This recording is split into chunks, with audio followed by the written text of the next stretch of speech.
ఈ వీడియోలో మీరు చూడబోతున్నారు గెస్చర్స్ని ఎలా ఎనేబుల్ చేసుకోవాలి మీ వివో మొబైల్లోని.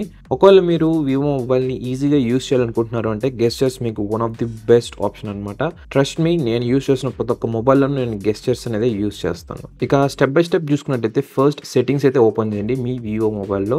తర్వాత స్క్రోల్ చేసుకుంటూ వెళ్తే అక్కడ మీకు సిస్టమ్ అనే ఆప్షన్ అయితే ఉంటుంది, లేదంటే అడ్వాన్స్డ్ సెట్టింగ్స్ అనే ఒక ఆప్షన్ అయితే ఉంటుంది అనమాట.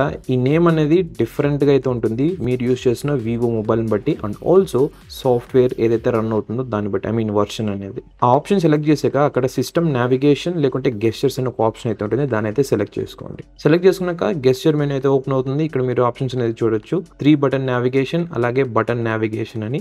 ఇక్కడ మీరు సెలెక్ట్ చేసుకోవచ్చు ఏది కావాలనుకున్నట్లయితే అది. 3 బటన్ నావిగేషన్ అంటే మనకి బ్యాక్ బటన్, హోమ్ బటన్ అలాగే రీసెంట్ యాప్స్ ట్రే బటన్ అయితే ఉంటుంది. ఇఫ్ ఇన్ కేస్ ఒకవేళ ఈ గెస్చర్స్ కనుక మీరు ఎనేబుల్ చేసిన తర్వాత కూడా సపోర్ట్ చేయట్లేదు అంటే మీ వివో మొబైల్లో ఒకసారి రీస్టార్ట్ అయితే చేయండి, మోస్ట్లీ ఇదైతే వర్క్ అవుతుంది. కొన్ని వివో మొబైల్స్ ఏంటంటే అడ్జస్ట్ చేసుకోవచ్చు అనమాట సెన్సిటివిటీని కూడా, సో దాన్ని బట్టి మీరు కూడా అయితే చేంజ్ చేసుకోవచ్చు. సో అదనమాట గైస్ ఈ క్విక్ ట్యూటోరియల్ ఎలా గెస్చర్స్ని ఎనేబుల్ చేయాలి వివో మొబైల్లో అని. మీకు కనుక ఈ వీడియో హెల్ప్ఫుల్గా అనిపించినట్లయితే ఒక లైక్ అయితే వేయండి. అలాగే ఛానల్ ఇంకెవరైనా సబ్స్క్రైబ్ చేయండి, సబ్స్క్రైబ్ చేసుకోండి. ఇలాంటి టిప్స్ అండ్ ట్రిక్స్ అలాగే గ్యాడ్జెట్ రివ్యూస్, మొబైల్ రివ్యూస్ చాలా అయితే పోస్ట్ చేస్తుంటాను, అది కూడా తెలుగులో.